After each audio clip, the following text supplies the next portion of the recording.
Welcome to the Hey Soul Sista podcast, where Mel Histon will guide you through life's big questions and bring you one step closer to doing this crazy journey as best you can. Hey Soul Sisters, as many of you know, I absolutely love the spooky, psychic, spiritual world. Well, I love reading books about it and I love hearing about it and I love reading spooky stories. And I also love having Psychic to the Stars, psychic medium Rebecca Gibson on Hey Soul Sista to give us little insights about how we can connect with our soul, how we can be more soulful and touch base with our spirit guides. So I've got Beck in the studio today because I am so curious around this. I've started watching YouTube videos on it. I really wanted to know how I can grow my psychic abilities. And you might want to know too, how can you grow your psychic abilities? I am so curious around this. Now, I suppose I've always had the belief from TV shows in Hollywood and that we like to watch. Well, I know I like to watch The Ghost Whisperer and all those medium, all those cool stories. And in those shows, they have women who are psychic mediums, just like you, who were born with these gifts and the ability to connect with the other side. That's your story as well, isn't it? Yeah. Well, we're all born with the gifts.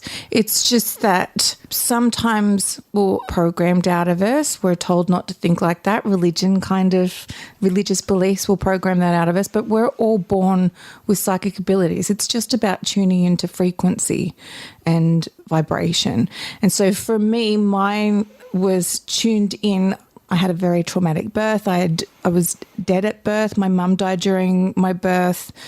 I think I told you this. Yeah, I've told you this. Remember, she tried to tell me my whole life, there's something wrong with you, be quiet, you're not seeing things, you're not hearing those things, stop it. And so growing up in Catholic school and being raised in the 70s and 80s, they felt that it was safer for me to think that there was something wrong with me and to feel shame attached to it and to be quiet and not show anybody than it would be for me to be openly free about my ability to tune in. And so I had grown up thinking that there was something wrong with me. And then obviously I've moved into psychiatry and that's kind of kept reaffirming that. But 45, she read a magazine article about me and I didn't want her to read it because I like to be open and authentic without knowing that it's going to upset her.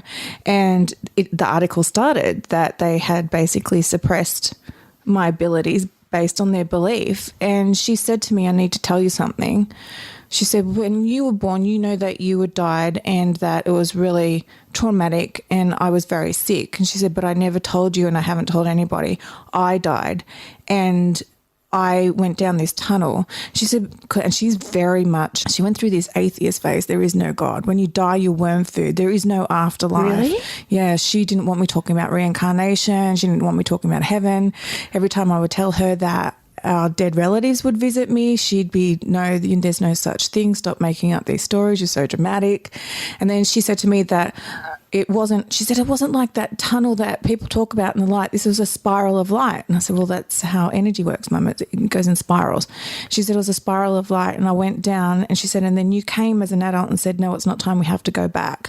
And she said, and then I don't remember anything until I woke up 3 weeks later and she heard me crying and she went looking for me and the nuns, because I was born in a Catholic hospital, the nuns would lock me in a cupboard to stop disturbing the other babies because I was crying all the time. And so, it took her until I was 45 for her to tell me that. And I'm like, this would have explained so much and would have cut out so much of my own shadow crap if I had known this a long time ago. So it's interesting that she had that experience, a near-death experience, and still didn't believe in the spiritual side. Is that the power of religion?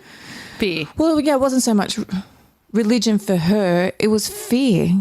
Growing up females, and just like it's all the time, don't talk about things like that. Those kinds of things are secrets. Witches have been demonized. All of this different stuff that's gone on throughout the years of women's intuition and all the gaslighting that goes on when women intuitively feel into things and then you're gaslighted too. So like your husband's having an affair and you just know it, and any evidence that you would produce to them, there's some kind of story, and then it gets turned on you, you're crazy. Want to save your soul?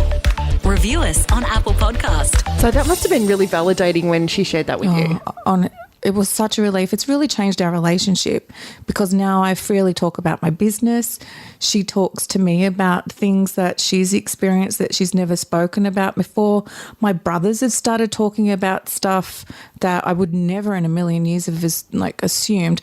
So once I hear those people in my life talking about these things that they've been experiencing that they've kept quiet for so long, I know for me that's validation that everybody has these abilities, and it's just fear that suppresses most of it. And people like, oh, I need to see this and I need to see that, but there's a fear behind it. Yeah.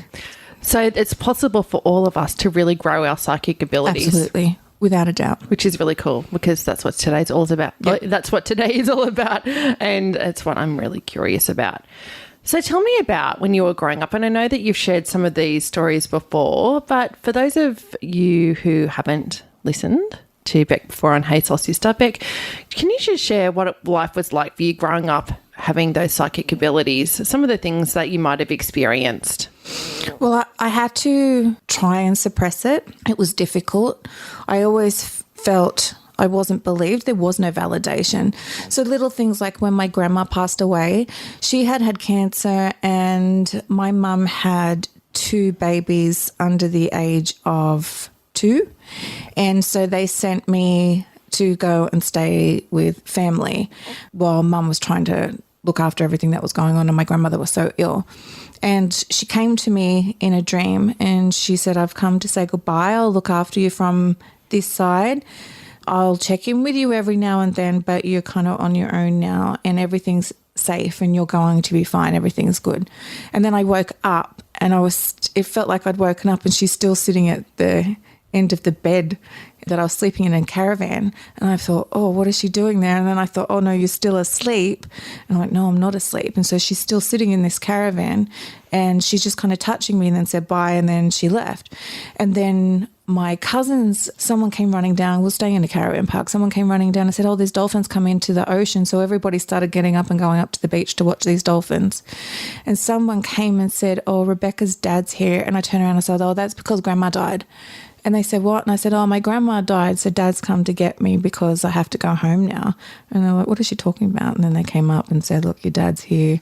And Dad's like, I'm really sorry to say Grandma's passed away. But those kinds of things happen to me a lot. Did you find, like at school with some of your friends, that you might have known what was going on for them or, you know, inadvertently do readings for them? Yeah. I was always that friend that people would come to if they were seeing somebody. Like, you always have such good thoughts, and people thought it was because I worked in prisons and I knew men so well and that kind of thing. But it was just like an intuitive thing. And so I had to work a way of speaking a language around it that would give them grounded 3D reasons why I was having these feelings or these intuitive thoughts, rather than saying my psychic abilities are telling me this or my spirit guides are telling me this or there's this kind of energy and I can foresee this happening. Yeah. So tell us about psychic abilities, because my understanding is that there are all different types of ways that people connect with the other side, yes, or all different types of psychic ability. Yeah. Do you want to share a bit about that? So it's all based on frequency, right? We see at a certain frequency. It's like people who are colorblind, their frequency, what they're tuning into is different. Our hearing's different. So there's this thing going around the internet with a piece of music and it's got a pitch in it, and apparently anyone under 16 can hear this particular pitch and anyone over 16 can't because of the way our ears are tuned in. And it'll be like that dress. Remember that dress, the black and blue / gold white dress, how people just see and perceive things differently. So it's all about frequency. Once I started realizing, oh, I've got control over this based on how I'm raising my frequency, then you can tune in. So you can do exercises to train your brain to activate left and right brain at the same time, which stimulates your pineal gland, which that's called your third eye. And so that'll start to stimulate your frequency in your ears and your eyes. So people who see things, they can either see them in their mind's eye or which is your third eye, which is your pineal gland. It's kind of like you'll get pictures at first.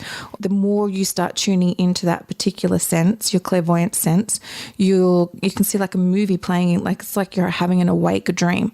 But you can also have what's called precognition, which you actually see something happen before it happens, but you don't realize that what you're seeing isn't real. Kind of like that the Final Destination movies where they think they're experiencing it. So that's called precognition. Then there's clairaudience. So just quickly with the clairvoyance, so that's when you see things in your third eye, in your mind's eye. So I remember a few years ago you were running a women's circle. Yeah.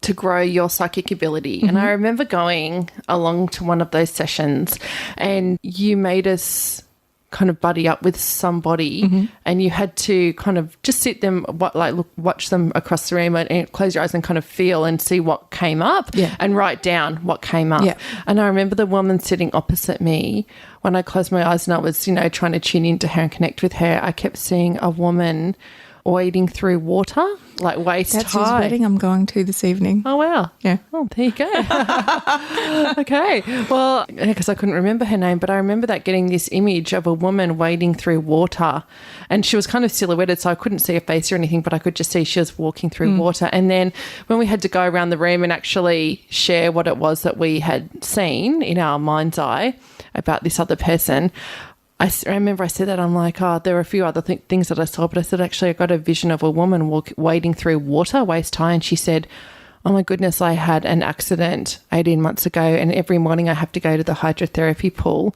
and walk through water, like as part of her therapy, waist high. And I was like, oh my goodness. Yeah. So and she was like, you've just got to trust what comes through. Yeah. It was really interesting. And people can also use their clairvoyance too to see aura. So aura is your electromagnetic field. We've all got it. It's our heart produces an electromagnetic field. Yeah. That's your aura. That's your energetic body. So people can see auras and see colors. You can train yourself to do that also. There are many things that you can do. You just got to start doing spiritual health exercises. That's what I call them, to be able to tune into higher frequency. So the ears, there's lots of things that you can do. Sound therapy, listening to certain pitched music, different hertz, and people who are more generally loving music than they are looking at things. You've got people who are naturally visual, people who are naturally auditory, naturally tactile, or naturally emotionally sensitive.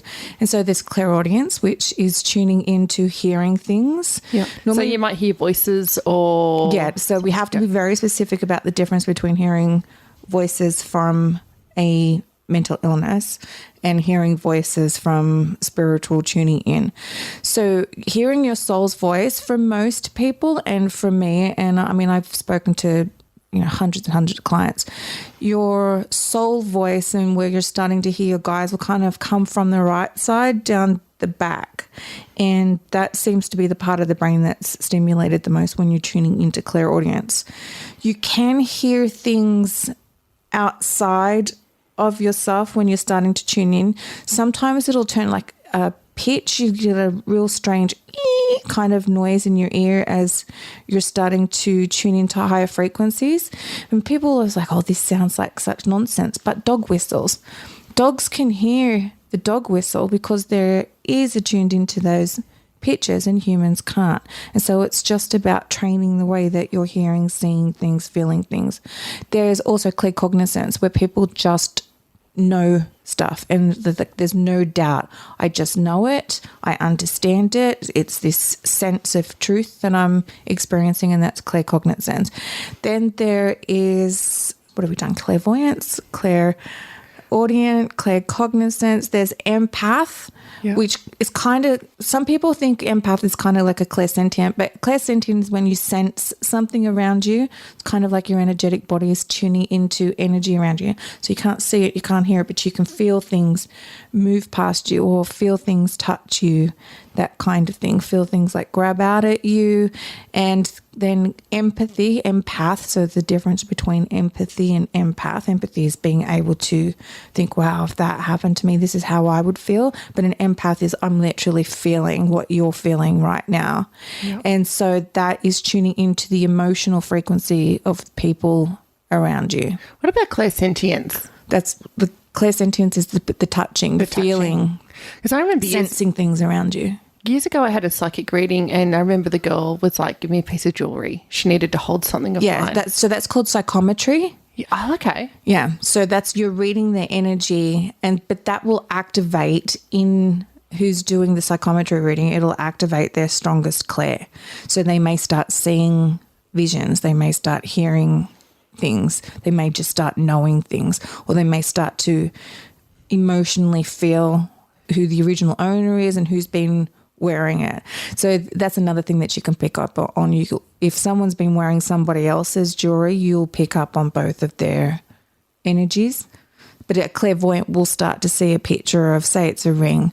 I can see such and such getting engaged and this is what they look like. And then I can see this ring being passed on to someone else, because we imprint our energy, because everything's just frequency. We imprinting on things all the time.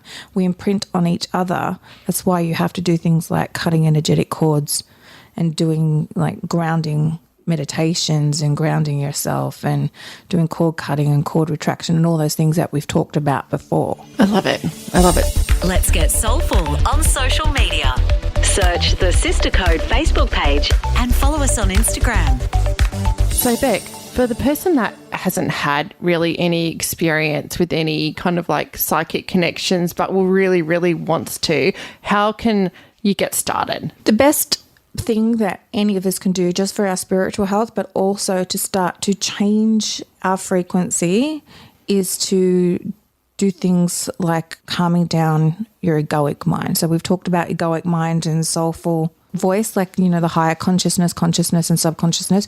You want to calm down your ego so the fear starts to dissipate, so you have more faith and trust in what your soul's saying to you. You want to understand the difference between your ego voice and your soul voice. And so there's guided meditations, coloring in.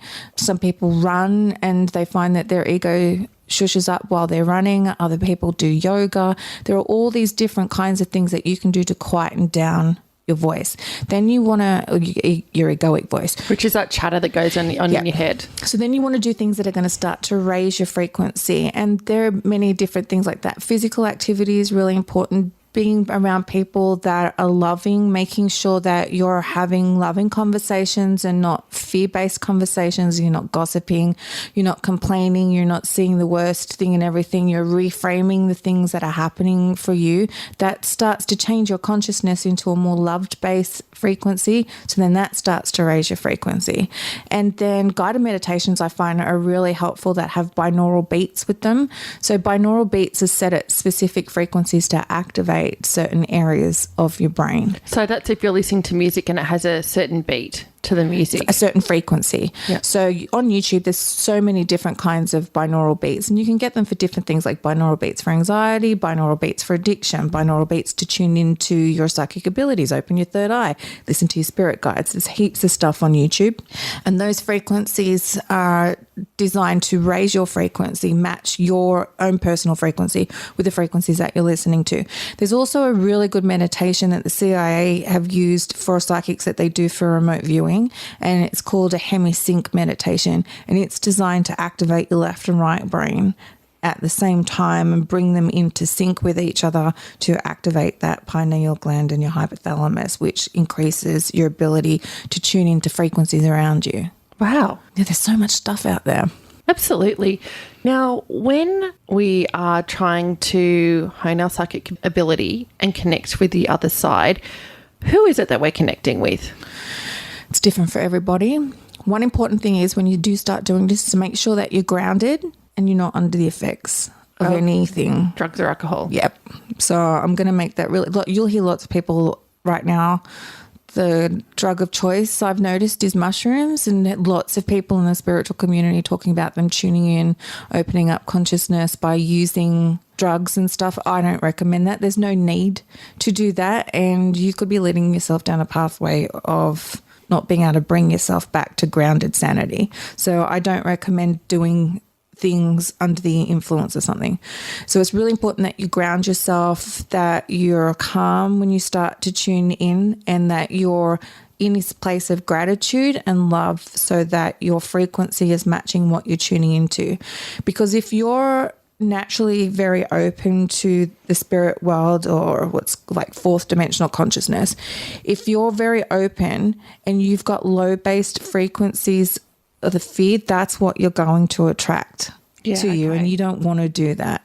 So for example, I think we discussed this the other day, I've noticed because I've been working at the hospital so much, my spiritual health has been lacking, and I haven't been practicing what I preach, and I started hearing voices outside of me walking through the hospital, and it started getting worse, and I'm like, what is happening to me? Maybe I finally lost the plot. Maybe this menopause is making me a little bit psychotic.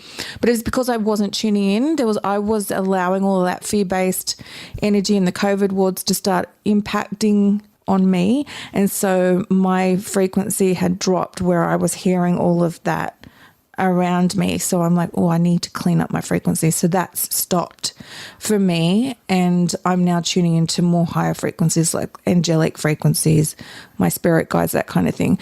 So was that scary? Well, it wasn't scary so much. At first I'd be thinking maybe a patient's hurt themselves and I'm running around in my PPE thinking, what's happening? I couldn't hear where it was coming from. And then I'm like, maybe I'm overtired, maybe this. And so I sat with it. Why am I hearing this all of a sudden when I'm not normally tuned into this? And I got a very clear direction. It's because you're not looking after yourself. And so I'm like, I've stopped practicing. I love that you own that. I really love that you own that, because I think I've seen a lot of people just through social media and stuff that are in that whole spiritual space, and they probably don't necessarily acknowledge that they, it's it's like, no, I'm up here. I'm sitting in this on the clouds, and it's all angels and positive stuff. But I love that you owned it and went, do you know what? I wasn't looking after my spiritual health, actually I was hearing low frequency and vibrations. I'm human, and we're all human, and we all, slip up in our exercise routine, whatever it is that's supposed to be healthy for us. We're not always super healthy. And so my spiritual health has been suffering because life has been a lot at the moment, and so I haven't been taking that time out for self-care and taking that time out for my spiritual health, and then it did affect where I was tuning in. And I noticed it very strongly because I've still been having clients during this phase of working a lot at the hospital, and because I'm deliberately tuning in and making sure my energy's super clean when I'm having clients, I'd feel euphoric doing readings and be thinking, oh my goodness, this feels so amazing. And it felt like euphoria to me because it was contrasted to how I feel working, and I'm so tired from the shift work. And I'm like, I was feeling like this before I went back into COVID wards. It only feels euphoric because I'm not used to it at the moment. So it feels really good to have good spiritual health practices and to raise your frequency. You don't need all the drugs and stuff that people have been talking about, psychedelics and things like that. You get to feel euphoric naturally. Want to fill your soul with more? Go to thesistercode.com. Are you holding any more workshops or plan to hold any more workshops around developing? Yeah, so I'm going to run another round this year, a live round of my program called Heart of Truth, which is teaching people how to raise their frequency, how to tune into their heart and understand that your heart is where you raise your frequency and all your abilities. It's not actually our brain, it's our heart that kicks all this off because it's our smartest organ. It's what keeps our body alive. You could be brain dead, and as long as your heart's still plugged into the universe and pumping away, your whole body will continue to do everything that it needs to do. So I will be doing that, and I'll be running another live version of the Evolutionary Empath, which is specifically for empaths to start setting boundaries, learning how to protect their energy, learning how to not feel so drained around everybody and not, get sick and stuff, which I haven't been doing at the hospital either. And so my lupus is really flaring because I haven't been looking after my energy enough in those environments. Well, I looked forward to participating in one of your workshops. Yay. Yes. Now, I've been reading a book which I just wanted to share with any of you who are listening. It's a really great book that I'm enjoying called Signs, The Secret Language of the Universe by an American author, Laura Lynn Jackson. I've really been enjoying that, and she talks a lot about connecting with the other side, about the different types of energies and frequencies and entities, I guess, on the other side, loved ones, angels, spirit guides, that sort of thing, and how we can do that. So that's a really great resource. I'm really enjoying that. And it's interesting because she, right towards the beginning of the book, she sets a little task.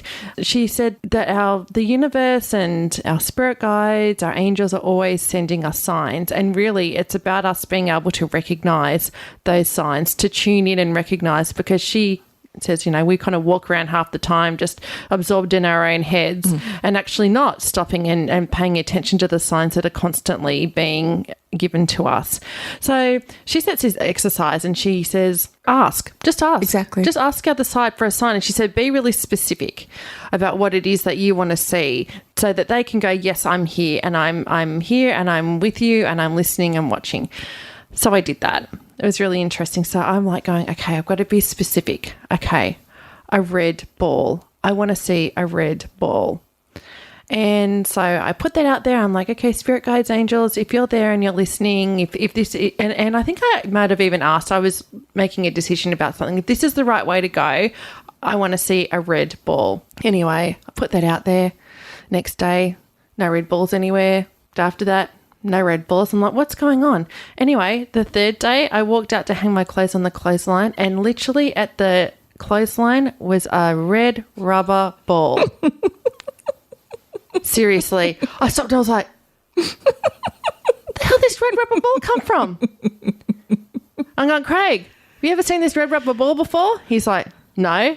I'm like, Max, you ever seen this red rubber ball before? And Max is like, no. I'm like, oh my God, I have no idea where this red rubber ball came from. But I was like, that was it. I asked for the sign. It took 3 days. And there's a red rubber ball that no one in our household has seen before sitting at the clothesline when I went to hang the clothes out. And I'm like, okay, so maybe that's my sign. Yeah, and you've got to trust and let it go. You can't be looking everywhere for it, like frantically, where's the sign, because you won't see it. Your frequency isn't aligned to seeing it. You have to let it go. Like, okay, if I'm meant to see the red ball, I'll see the red ball. And then here's the universe just like, here's the red ball. The red ball's here. We're listening. That was the sign I asked for. So there are a lot of signs, and your loved ones will give you a sign. I remember when my dad died, because my dad always called me Frog, and Dad said, when you see frogs, like, I'll send you frogs. When you see them, then you'll know that that's where you should go. And so I had gotten divorced not long after he had died, and I had to buy a house and I didn't know what to do. And I've turned up the first place that I turned up to, and there's a ceramic frog at the front garden and at the back door. I'm like, okay. And then for a little while in that house, when I was going through relationship turmoil and stuff, green tree frogs kept getting into the house, and I'd be chasing my cat who's chasing these green tree frogs, and I'd just be laughing at the absurdity of, here I am living in this urban townhouse and these green tree frogs keep getting in. Yeah. But it was very comforting to me. So angels will leave feathers in this most strange of places. I think I told you about how I had been doing some angel meditations, going, okay, I want to sign from my angels. I want to see a white feather. And then a couple of mornings later, I went for an early walk with my friend Anita Nelms, and we're walking along, and Anita goes, there's a white feather floating above your head. I was like, what? And she goes, as we're walking along, there's a white feather floating above your head. And I looked up, and it was so random. There was this white feather just kind of like floating above my head, and it probably was for about 5 meters or whatever, and off it went. And it was so weird because it was just there. Yeah. My daughter and I were shopping the other day, and we were talking about angels, because I talk to her about this all the time because of her abilities. And I always make sure that, and this is a really good thing to do with your kids, especially given COVID and stuff, their anxiety is a little bit increased. So when I noticed that when she was hearing sirens, she'd get very tense and anxious. And so I'd say, baby, we can help them by please angels go with them and make sure that everybody's safe and okay. And so now every time she hears sirens, she does that. We do the whole angels for a car park. Let's ask them, thank them for the car park right out the front. And so she sees the fun in it and she talks to them, and I hear her talking to them. And so we were talking about it going back to school. She was very anxious about starting a new year. And I said, let's ask the angels for a sign that everything's going to be fine. And we were literally buying her school stuff at Big W, and we've gone to the self-serve checkout, and I had to get money for the first time forever. I had to get money out of the thing, and where the money was a white feather sitting in the little cup thing on the self-serve. Love it. Yeah. So she's like, oh, the angels. I said, I told you, babe. You just got to ask and they'll give you a sign. So I'm going to share another resource for you Soul Sisters. There's a woman that I've just started following on YouTube. Her name is Suzanne Geisman, Giessemann. So she's a medium, and she wasn't born, well, I'm guessing maybe she was born with some sort of ability, but she never recognised that. Yeah. It was something, she became a medium later on in life after a loved one died. And she has a video, I think it only goes for 20, 30 minutes, something like that. So it's not a very long one. And it's called Connect Across the Veil in 7 Steps. And it's 7 steps to actually being able to connect with loved ones, specifically loved ones across the veil, and to ask them questions. And it's interesting because she goes through those 7 steps, which I'll tell you in a second. And it's very similar to, what you were saying. Yeah. Beck, but she just does it in 7 steps. So the first one is breathe, slow down your mind, relax your body, and do belly breathing. The second one is lift, raise your feelings and life focus, visualize something that lifts you up. Number 3 is expand. So lift your thoughts and visualize that you're expanding above your physical body. Number 4 is shift, and that's shifting your identity or your connection to your ego and connecting with your soul or that part of yourself that's pure love. And number 5 is surrender to that. And then number 6 is that you invite in loved ones. And number 7 is ask questions, and then listen and observe what arises, whether you feel something in your body, whether you feel temperature changes, whether you hear something, see something, what have you. So very similar to what you were saying, Beck. So all that beginning stuff is to raise your frequency. Yeah, absolutely. She's just done it in 7 steps. So if anybody wants that YouTube link, just reach out to me and I can send you that link. I found that quite interesting, just how she's breaking that down. A lot of people's abilities will really start to strengthen and kick in after trauma. And so after car accidents, near-death experiences, some kind of life event that has shaken them to their core and made them reevaluate things. It's kind of like a death of the ego a little bit, where things that mattered are stripped away from you and you realize they don't matter anymore. And so that allows you space to raise your frequency to be able to tune in. So, that's why I always say, because, my life has been filled with traumatic stuff. I always where's the lesson in this? How can I use this to my advantage?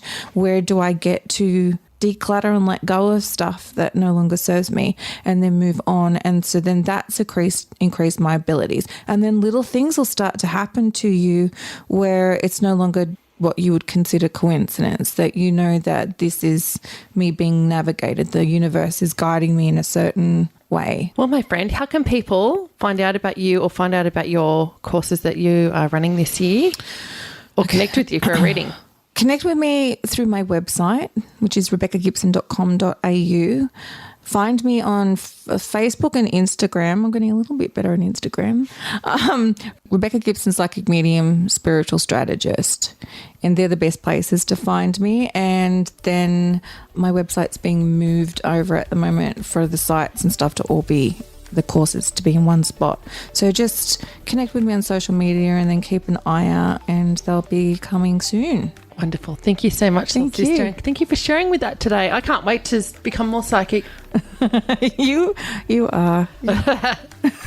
Thanks, Soul Sisters. Bye. Thanks for listening to Hey Soul Sister with Mel Histon. What would help you on your crazy life journey? Email Melissa at thesistercode.com.